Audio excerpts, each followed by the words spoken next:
Olá! Bem, talvez você já deve me conhecer pelo vídeo de apresentação deste projeto de videoaulas sobre ortodontia preventiva e interceptora voltadas para o cirurgião dentista. Peço que você assista ao vídeo de apresentação deste programa de capacitação, caso ainda não o tenha visto, a fim de que entenda os objetivos desse projeto. Meu nome é Heider, eu sou cirurgião dentista com graduação sanduíche na Universidade do Alabama em Birmingham, a UAB, nos Estados Unidos, e pela Pontifícia Universidade Católica de Minas Gerais, onde atualmente faço mestrado profissionalizante em ortodontia. Nesta videoaula eu vou falar sobre as análises faciais da criança e do adolescente de uma forma simples e direta, que pode e deve ser aplicada na rotina dos nossos atendimentos. Antes de fazer uma análise facial, deve-se ter em mente que a face humana é constituída por estruturas musculares e ósseas, que variam de acordo com a tipologia facial de cada indivíduo. Cada tipo facial apresenta características próprias, que podem ser observadas e alteradas pela dinâmica da musculatura orofacial, formatos das estruturas crâniofaciais e das arcadas dentárias, além da oclusão. As características de cada tipo facial podem influenciar diretamente nas funções da mastigação, deglutição, voz, respiração, fala e convívio social. E é devido à estreita relação com as funções estomatognáticas que a harmonia facial é um aspecto importante a ser considerado no diagnóstico ortodôntico. Apesar de o conceito de um rosto belo ser subjetivo e variável em função da etnia, da cultura, da era, do gênero, da idade e até da percepção individual entre as populações, reconhece-se que características de proporcionalidade facial são, em geral, aceitáveis. Assim, beleza não faz parte do estudo da análise facial, pois ela é, por si, uma medida relativa e resultante da subjetividade e da harmonia facial contextualizadas.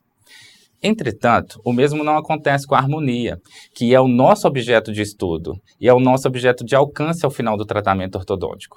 Existem algumas linhas, ângulos e contornos que podem ser medidos e que, se estimados, eles ajudam na análise facial e a busca da harmonia facial. A análise facial, por meio dessas medidas, é inicialmente uma análise clínica, idealmente feita na primeira consulta de qualquer paciente, em qualquer idade que ele tenha, olhando o paciente de pé ou sentado na cadeira, vendo o rosto do paciente e depois o perfil do paciente. E ela é, neste primeiro momento, baseada na percepção do profissional em relação ao que é visto diretamente no paciente. Daí a importância de ter olhos bem treinados para o diagnóstico do que a face nos mostra, para os contornos e proporções entre os tecidos moles e esquelético. Porém, vale considerar a importância de fazer uma análise cefalométrica como complemento para o diagnóstico ortodôntico facial. E não menos importante, fazer uma boa documentação fotográfica e de boa qualidade. Em conjunto com o exame clínico e com as imagens radiográficas, a análise fotográfica permite compreender a relação entre os tecidos moles da face e das partes esqueléticas e dentárias que o suportam. Porém, fotografias podem enganar os olhos que não são bem treinados, quando são feitas com inclinações, posturas incorretas, iluminação mal direcionada e outros. Por isso, e outras questões, o exame clínico facial é soberano em relação ao estudo das medidas e ângulos das fotos, que são formas lineares de medição.